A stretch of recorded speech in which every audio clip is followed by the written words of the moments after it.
حضرت عبداللہ بن عمر رضی اللہ تعالی عنہ سے روایت ہے کہ رسول اللہ صلی اللہ علیہ وآلہ وسلم نے فرمایا، روزہ اور قرآن دونوں بندے کی سفارش کریں گے، یعنی اس بندے کی جو دن میں روزے رکھے گا اور رات میں اللہ کے حضور میں کھڑے ہو کر اس کا پاک کلام قرآن مجید پڑھے گا یا سنے گا۔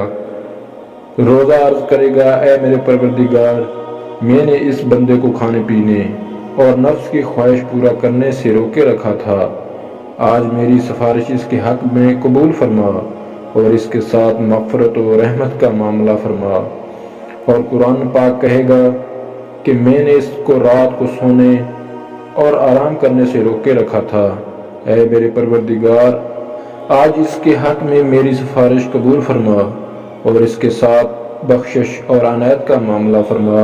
چنانچہ روزہ اور قرآن دونوں کی سفارش اس بندے کے حق میں قبول فرمائی جائے گی اور اس کے لیے جنت اور مغفرت کا فیصلہ فرما دیا جائے گا۔